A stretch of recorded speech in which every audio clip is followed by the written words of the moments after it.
Welcome to me and my life. அனைவருக்கும் கிருஷ்ண ஜெயந்தி தின நல்வாழ்த்துக்கள். இந்த நல்ல நாளில் உங்கள் எல்லாருக்குமே கிருஷ்ணரோட அருள் கிடைக்கணும் அப்படின்னு சொல்லி கடவுள்கிட்ட நான் வேண்டிக்கிறேன். இந்த கிருஷ்ண ஜெயந்தியை நம்ம வீட்டில் எப்படி செலிப்ரேட் பண்ணுவோம் அப்படின்றது தான் நான் உங்களோட இந்த வீடியோவில் ஷேர் பண்ணிக்க போகிறேன். கிருஷ்ண ஜெயந்தி அன்னைக்கு முதல் நாளே பார்த்தீங்கன்னா பூஜைக்கு தேவையான எல்லா விஷயங்களும் வாங்கி வச்சுட்டேன். ப்ளஸ் அடுத்த நாள் என்ன சமைக்க போகிறோம் அப்படின்றதுக்கு தேவையானதெல்லாம் ப்ரிப்பேர் பண்ணி எடுத்து வச்சுட்டேன். ஸோ அதனால் இந்த கிளிப்பிங் வந்து கிருஷ்ண ஜெயந்தி அன்னைக்கு ஆஃப்டர்நூன் எடுத்தது. மதியம் உட்காந்து மாலை வந்து கட்டிகிட்டு இருந்தேன். குட்டியாக ஒரு மாலை கிருஷ்ணருக்கு போடுறதுக்கு.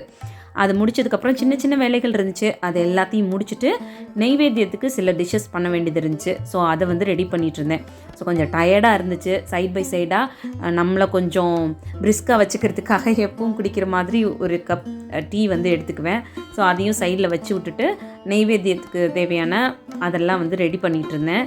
ஸோ கிருஷ்ண ஜெயந்தி அன்னைக்கு கடவுளுக்கு படைக்கிறதுக்கு பார்த்திங்கன்னா அவல் பாயசமும், அதுக்கப்புறம் வெள்ளை சுண்டல் தாளித்தது, அப்புறம் அவருக்கு பிடிச்ச அப்பம், இதுதான் வந்து ரெடி பண்ணிகிட்டு இருந்தேன்.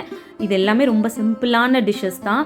பட் வந்து கிருஷ்ணருக்கு ரொம்ப பிடிச்சமானது அப்படின்றதுனால கொஞ்சம் கவனமாக பார்த்து தான் பண்ணிகிட்டு இருந்தேன்.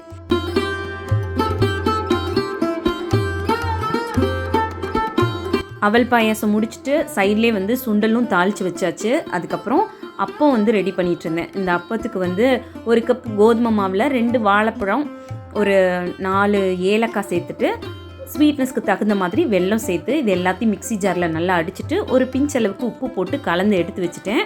ஒரு 10 நிமிஷம் கழித்து தான் அப்பம் ஊற்றவே ஸ்டார்ட் பண்ணேன். நல்லா புசுன்னு சாஃப்டாக வந்துருந்துச்சு. ரொம்ப சந்தோஷமாக இருந்துச்சு. நம்ம நினச்ச மாதிரியே எல்லாமே ரெடியாகி வரும்போது ஒரு மாதிரி ஹாப்பியாக இருக்கும்ல, அது வந்து என் மனசுக்கு வந்து அவ்வளோ திருப்தியாக இருந்துச்சு. ஸோ இது எல்லாத்தையும் ரெடி பண்ணி வச்சுட்டு ஈவினிங் டைம் ஆயிடுச்சு.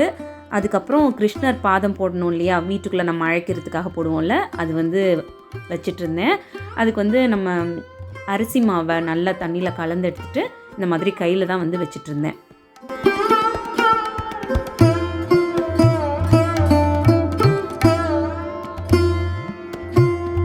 அப்படி கிருஷ்ணரே வீட்டுக்குள்ளே வந்த மாதிரி அவ்வளோ அழகாக இருந்துச்சு அந்த பாதம் பார்க்கறதுக்கே. அப்புறம் நான் போய் ரெஃப்ரெஷ் ஆகிட்டு வந்து அழகாக பூஜை பண்ணியாச்சு, மனசுக்கு திருப்தியாக இருக்க மாதிரி.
ஸோ இந்த மாதிரி தான் நம்ம வீட்டில் கிருஷ்ண ஜெயந்தி பூஜை வந்து இந்த தடவை செலிப்ரேட் பண்ணோம்.